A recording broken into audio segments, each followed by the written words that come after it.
G'day legends, how are ya? It is a chilly Friday night, and when I say chilly, it's only like 10 degrees C, which is cold enough for this West Australian, that's for sure. I've got my, well, still new to me, 105 series Landcruiser. Now this is a FZJ105, so 4.5 litre 1FZ FE petrol engine.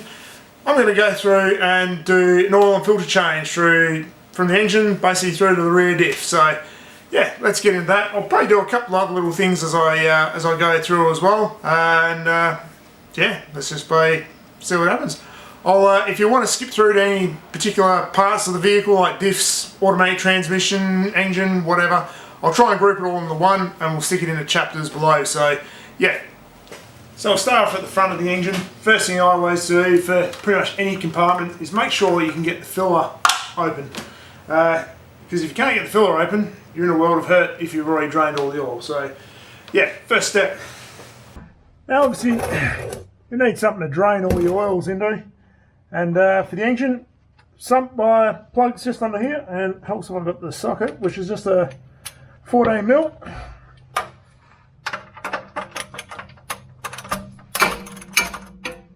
Now this is dead cold at the moment. I normally try and like to change my engine oil while it's hot, but to be honest, at the end of the day, it doesn't really matter that much.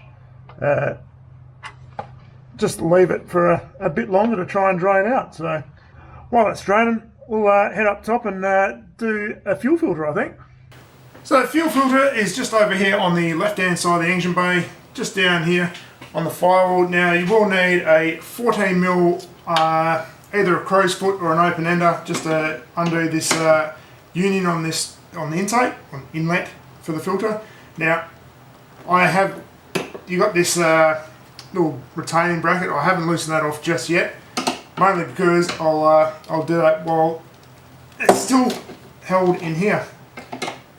So there we go, that's cracked loose there now. Now there is a bit of pressure in there. I can basically feel the way that is at the moment, so expect a bit of fuel to discharge once that is undone. Oh, there you go, was no fuel. There's a bit of leak in there. Now this end here is a bit of a, looks like a quick disconnect, so we normally push these down. There's a little clip inside there where you just need to squeeze it with your hands and just pull straight off. So you can see that little doohickey there, just squeeze it in, nice and easy.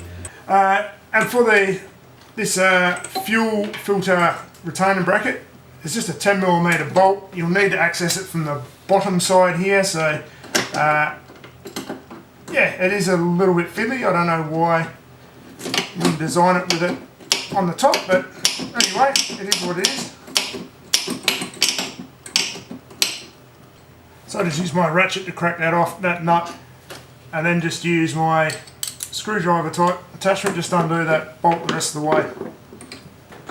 So I'm just undoing the bottom hold down bolt for the housing, or the bracket. There we go, that's allowed to spring out.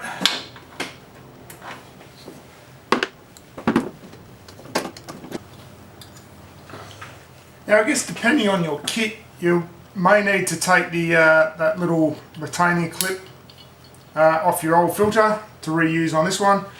So obviously once our filter's back in, we can start putting the bolts back in. I'm just going to start with this bottom one, if I can line it up. Can't really see it, so that makes things particularly difficult. So we'll just make sure that is about the same angle as what it was before. Line up our little quick release. So that was just cable tied on before. Obviously there probably would have been a factory clip there at one stage, which is probably long gone by now.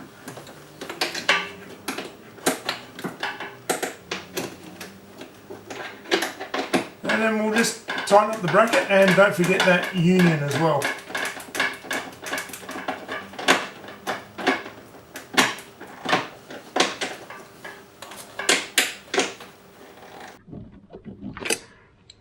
That's fairly secure there, so all I've got left to do is just tighten up this the inlet union. Now, a lot of these tapered flares, they don't need to be super tight, so that should be about it. And I'll just put a cable tie there just to secure that line in place, and that's the filter done. Okay, while we've been doing that, the engine oil's been draining away, so I'm going to undo the filter. Now, I've just got these filter sockets. I've got a few for all the common stuff I use. This one's a Ryco brown one. It's a 219, 74mm and 14 flat. So yeah, it makes getting a lot of these filters off nice and easy. Now obviously the engine oil filter is just down on the left hand side of the engine on these, and it's just mounted on the side of the block, so it's not upside down or anything like that. And I'm just going to get this socket on nicely and we're good to go. There we go. I'll kind of spin that off as quick as I can to avoid dropping oil everywhere.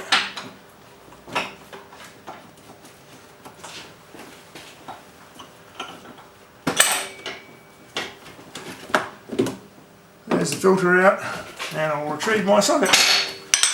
Well, don't know where the extension went. So the new filter, these are just I'm just using Ryco, it's a Z418. So my filter's always thrown hand tight. I just throw a little bit of oil just on that seal, on the O-ring. Now, if this was a vertical filter like this, I'd pre-fill it, but because it's on the side, pre-filling it's just likely to end up making more of a mess, so we'll just whack it in empty. It just means it'll take a little bit longer to prime when we first put it on. I need a bit of height to stand on. So yeah, no tools when it comes to putting filters on. Just go by hand and that will be fine. I can't even see what I'm doing down here. Thread that filter on until it makes first contact, and normally give it about another 3/4 of a turn. Normally plenty. So that's the engine filter done. Really all that's left for our service is to top the oil up. But at the moment, because this is new to me car, I'm going to pull all the spark plugs, just have a look at them and see if they need to be replaced anytime soon. So yeah, we'll look, having to probably take the intake pipe off, and we should be able to get the spark plug cover off. And yeah, I did give this a clean earlier today with the degreaser, and yeah, she was starting to misfire and carry on, so I've probably got a bit of water in the plug somewhere. So we'll clear all that out while we're in it. So it's a good thing to do inspections on a new to you vehicle, you know, this sort of service, because obviously you can see like this is not right. It looks like there's been a bit of a split there before, but when I start looking closely where this is convoluted, there is a crack there. So we're going to have to try and get a new intake pipe there, which hopefully shouldn't be too much of a drama. So I just got this little rocker cover breather just to come off. Then we just got that one hose clamp down the end of the intake pipe. We'll just loosen that one off. And to be honest, I'll just unplug, looks like a probably intake air temperature sensor down here on the end. So we'll just unplug that one. There we go. So that's loose. We'll just take the whole intake air cleaner lid off and out of the way with it. I am missing one of the clips here for this side, so that's something else I'll need to look at sorting out as well.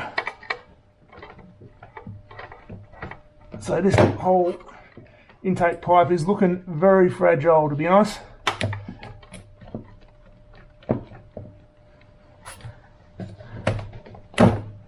So yeah, hello!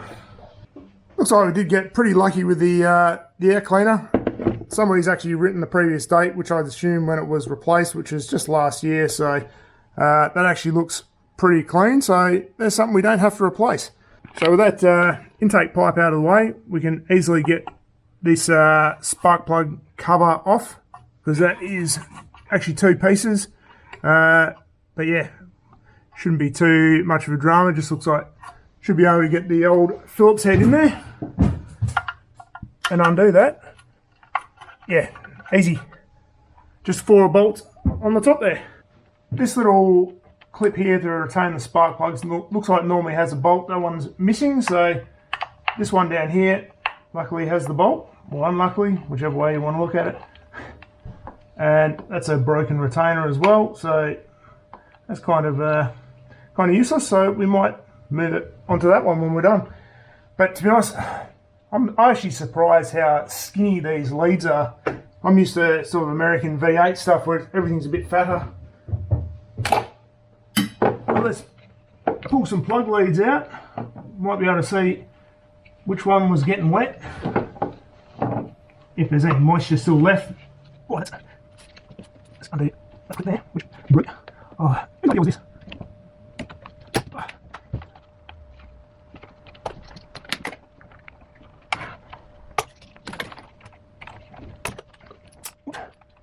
These plug clips are quite fragile after a few years use, I guess, so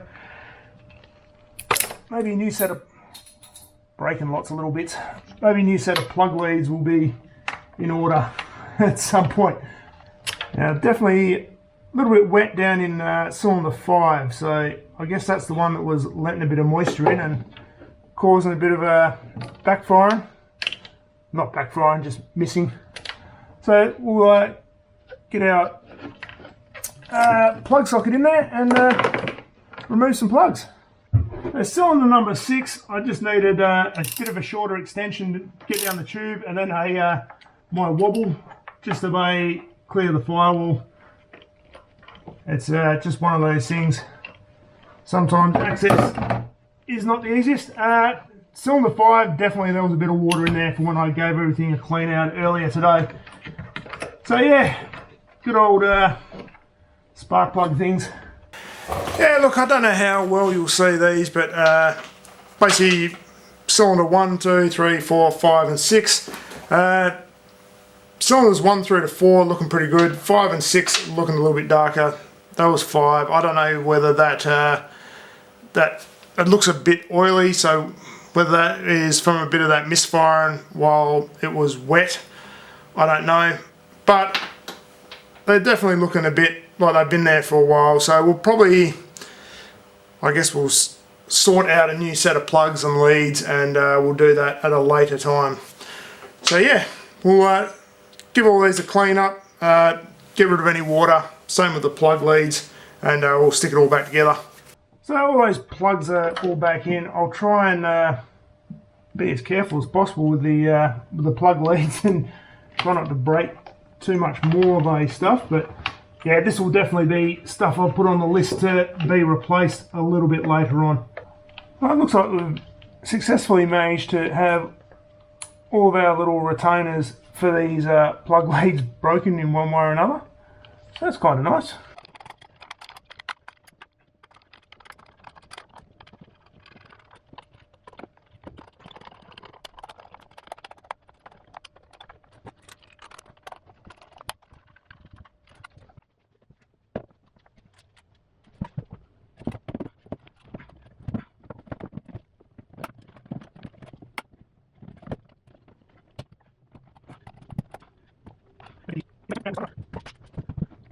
I mean, it is kind of a pointless exercise tightening this one up, but I might throw a bit of duct tape around that that pipe just to try and keep a bit of dust out in the meantime. Okay, that's pretty much the engine side done. All we're going to do is get that sump plug back in, fill up with oil, and we're done. So I think at the moment we'll move on to the diffs, then we'll do the transfer case, and then we'll finish up with the auto trans. So yeah, let's do the diffs. So now this is where it becomes interesting, where we see how much servicing the car really has by the state of the oil that comes out of the rest, all the driveline. Engine always gets oil change most times regularly, but drivelines they can get neglected sometimes with previous owners. So yeah, let's see what colour it comes out. So this is where it gets critical to get the fill plug out before the drain plug. So yeah, let's move the drain pan out of the way. These are a 24mm socket.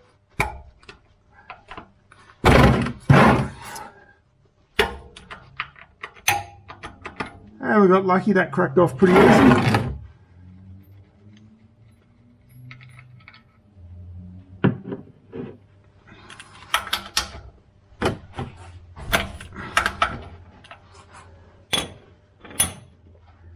And what colour do we have?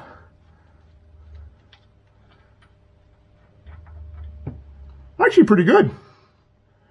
Definitely better than my Patrol when I done the oil changes on that. Yeah, that's pretty dark for diff oil. Let's go have a look at the rear diff. And come on, you know the drill by now. Fill plug out first. And the drain plug, and what colour do we have for this one? Let's have a look. A little bit dirtier, but there is a big metallic chunk on the drain plug. Let's have a look at that.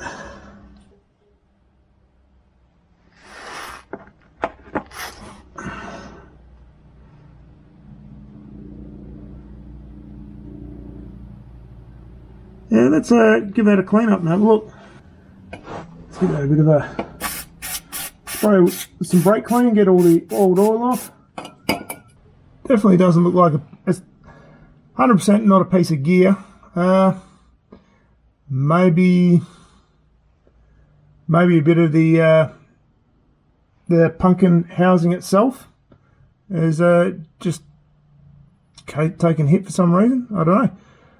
Yeah, we'll just keep an eye on that. That's why I love magnetic drain plugs. They catch that sort of stuff and stop them floating around and doing further damage. So it's done its job. So I always give these magnets a bit of a clean up and a check before I put them in. Like that's get the real fine metallic paste. It's perfectly normal on these drain plugs. I'll give that a bit of a spray with the old brake cleaner. Clean that plug up. And we'll stick him back in. Kind of go with any sump plug. They don't need to be super tight. Just give them a good nip. And I'll give that other fill plug a bit of a clean up as well. Now all these are real simple. They're just a filter spill. So fill them up till it just starts to trickle out of this by the fill plug, and that's your level done. So when it comes to what oils I'm using, use a bit of a variety of stuff. Some of it's stuff I'm like using at the moment. Some of it's kind of purely on price. So engine, I'm just using Valvoline 10W40. That's Restore and Protect. I've been using this a bit lately. If you're interested in how some of that's performing, I'll throw a card up here. Go check that playlist out if you like. Probably some of my more popular videos at the moment. What have we got? ADW90, that is the front and rear diff oil, so I'm just using Penrite stuff. That's just their premium mineral. Actually for quantities as well, the engine is 5.7 litres from memory. I just got to delve into my notes here because of course who can remember all this stuff off the top of your head unless you're autistic. 5.2 litres for the engine oil. Automatic transmission, Dex 3. You can use some synthetic oils as well. I'm going to monitor temps on this and see where I need to go with that. For the moment, I'm not really stressing it too much, so just standard Dex 3 is be fine. And that, again, another Valvoline product, just their Dex 3. That was just good on price. 6 litres that we need for a drain on the auto trans. There will be obviously a lot more in the automatic transmission as the torque converter will hold a bit of oil. You can't get that out. It's going to have to do probably the next oil change I do on the engine. I'm going to do another oil change again on the auto trans, and and then probably another one again for 3 in a row, and then I'll probably extend it out to probably about every 20,000 Ks. But I guess it depends what colour comes out as well. Did I touch on the diff oils? I'm just using the Penrite 80W90, just the mineral stuff. Front diff is, I didn't separate the diff oils by quantity, I just wrote it down as total capacity, 6.1 litres, spread between the front and rear. For the transfer case, I've just used a 75W90. This is a GL4. The diffs are a GL5. I'll just probably throw that out there as well. Because the transfer case is only 1.3 litres, I'm using the synthetic there. This is the Pro Gear GL4. It's marketed as 100% PAO ester. Polyalpha olefin is the main oil. The ester is a carrier for the additives. So there's a little bit of useless trivia for you. So yeah, I'm using the reasonable quality synthetic for the transfer case, mainly because it's just a small capacity. The synthetic will perform a lot better because that oil will likely get a lot hotter than other bay compartments. So yeah, that's where I'm at with that. So while we're also on the subject of oils, when it comes to filling all the diffs, a lot of times it's pretty hard when you get packs like this. So I've just got a variety of these little broken Tom Thumb bottles. So just broke the handle on the damn thing. Yeah, give me a super thanks if you like, so I can buy another one. Yeah, so I just use these just to decant. I fill them up, they hold about 1 litre at a time. You just pump them out. It's a little bit slow, but it gets the job done, so that's all that matters. Anyway, let's get back into filling diffs. So the condition of this front diff was actually pretty good. Generally, what happens is you get leaking in your swivel hubs, and this oil ends up quite black just because of the moly sort of based oil that's used in the CVs. These CVs on this are quite dry, so it's not leaking any oil into the CV hubs, and we're not really getting much coming back the other way. So I'll probably the next service I might look at cleaning all this up and doing all the wheel bearings and stuff then. So we'll see how we go, one thing at a time. Oh yeah, there's one full.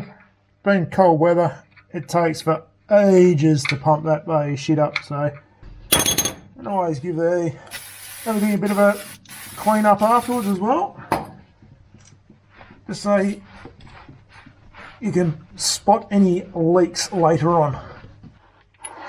So the transfer case, drain plug is at the very back at the bottom, fill plug is up over here. Now there is this little bash plate that's under the bottom of the transfer case.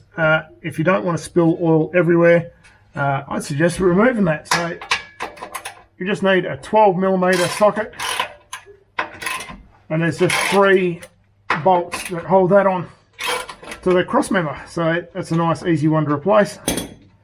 What should I say, remove. And you don't even have to remove all 3 of them.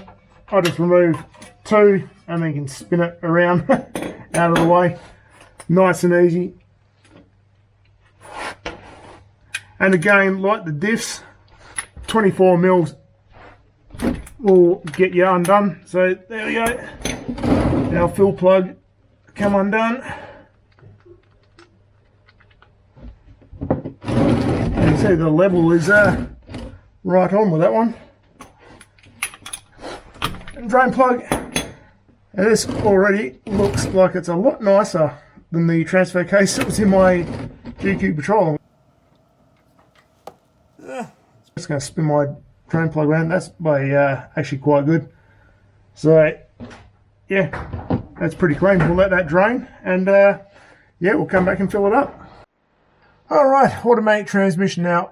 I'm going to just drain this and let it go for tonight. Tomorrow we'll come back and we'll drop the pan off, mainly because we'll have better light in the morning, so it's just a little bit dark under here for filming. So 24mm again, same as every other driveline plug, which is very handy, and it is extremely nice to have a automatic transmission with a drain plug, because a lot of them are just a pan and you need to undo that and make a mess. That's how what colour this is. Should be a nice bright red. And it's a bit dark, so not really any surprises there. But anyway, we'll let that drain and we'll come back to that in the morning. Right, it's a new day. The light should be a bit better under the car, so let's get under there and we'll pull that transpan off. Alrighty, so I've just whacked the plug back in for the time being so I don't drip any oil over myself, but basically we've got to remove all these pan bolts. They're a 10mm. So just at the front of the pan, we've got a dipstick tube. Now that should just slide out of that little recess there without a problem. Now I'm going to give all that flange area of the pan a bit of a clean up before I drop it, just to try and keep it a little bit cleaner. Jeez, stuck. The row of bolts along the front of this cross member may be a little bit more difficult to get to, but I don't think it should pose too much of a drama. Should have it out in a sec.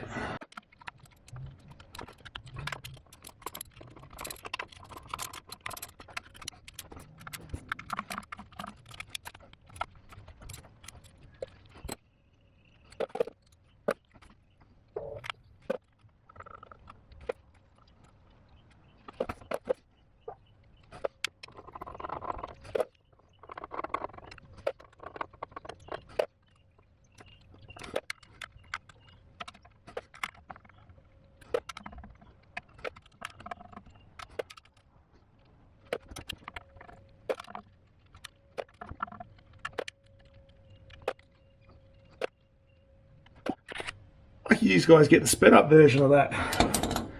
Now that looks like it's slazzed on pretty well, so I'm probably going to need to get a pry bar or something in between the pan and the housing itself and try and lever it down. So yeah, we'll get that. Gonna have to try and wedge something in between. Now there's not really much room to work there, but yeah, we'll figure it out. I'd actually be surprised if there's actually any gasket in there at all, to be honest.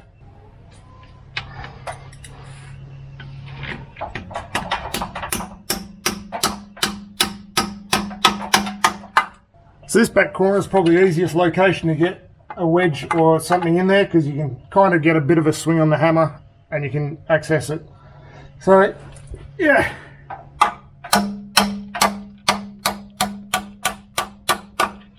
Stuck on there pretty well.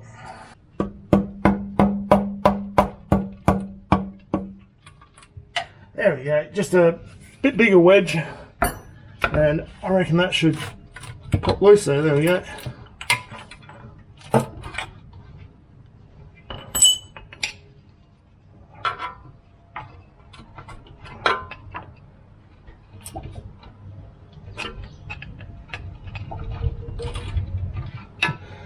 Sounds like there's still a bit of oil sitting in there. There we go. Now that.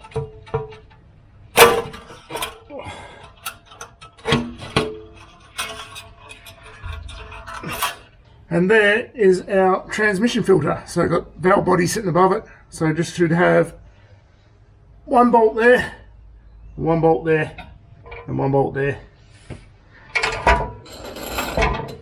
So it's a good idea just to have something underneath it to catch your oil, because they will keep dripping. Same as the main pan bolt, just a 10mm. So they're easy enough to crack loose.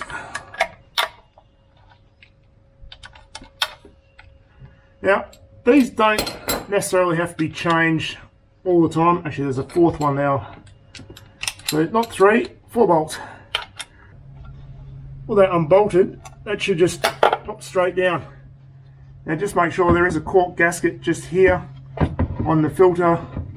So just make sure that comes away, and you'll have to just probably clean up just that little face lay there.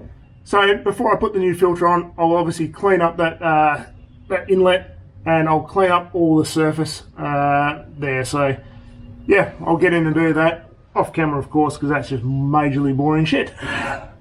And because this was just a slaz gasket, I'm going to have to clean all that off the pan as well. And you can see how much extra oil has come out when we drop that pan out. There's probably another maybe a litre and a half there. So this is a good chance when we get it. There's 4 magnets in here, so check those, make sure there's any debris, give them a clean up as well. Give the whole pan a clean, make sure it's all nice and schmick before putting it back in. So that pan's all mostly cleaned up. Got a new rubber gasket that comes with it rather than the cork ones that come with a lot of them. Still treat it the same as a cork gasket though. We don't need to tighten it all down, but all the pan's cleaned up, all the magnets all been wiped out, and well, as best you can with a magnet anyway. Sometimes they're not perfect, but anyway, it is what it is. Let's get under there and put that new filter in. Alright, so under here I've cleaned up all the gasket faces and the suction face as well, so this filter can just go straight back in place. Now, I'm sure there is a torque spec for these. I'll throw it on the screen when I find it. We are ready to put everything back together. So, new gasket on the filter pan. It doesn't hurt. There is just a little O-ring on that dipstick tube. So it doesn't hurt just to throw a little bit of oil on there, just to make the reassembly a little bit easier.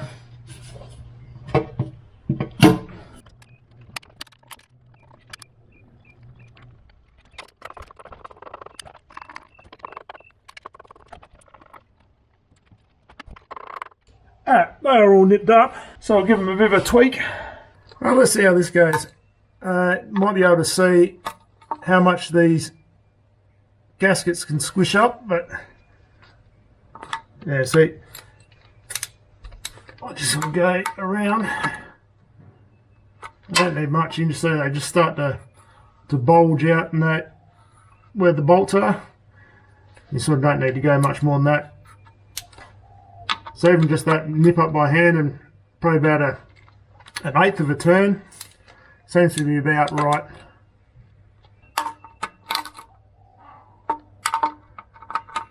There we go, that's all we need.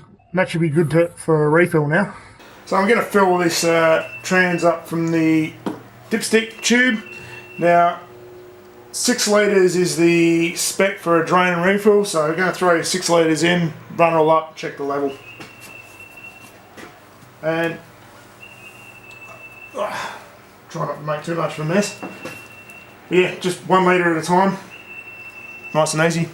Okay, so trans is all filled up, 6 litres of oil in there. I've run through all the gears, checked the level. Seems okay at the moment. It's just on the bottom of the cold, because there's a couple of different markings for cold and hot.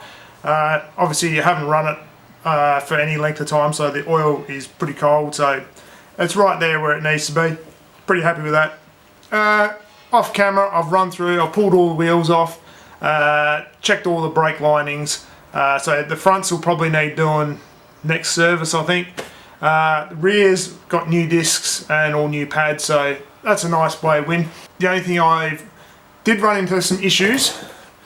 My replacement fuel filter is a Cooper one, and this union here just leaked like a sieve, so nothing I could do could get that to seal up, so I've just put the old one back in, which is a Ryco, and yeah, straight away it doesn't leak at all. So yeah, I'll probably just go and reorder another Ryco and stick that in. So that's a bit of a pain. So yeah, it is what it is. Drive shafts, I need to grease all those, but my grease gun is empty. So yeah, we'll do that another day. So yeah, that's pretty much most of my service work on this done. The initial service work done anyway. So there's obviously going to be a few little things going as we go forward. To be honest, I've been struggling with time getting on and off by this as it is, so this has taken me long enough to get this done to where I'm at now. So yeah, we'll do it all another day, or another break, another weekend, whatever. So yeah, thanks very much for watching, and we'll see you on the next one. Might be some more Landcruiser videos over here.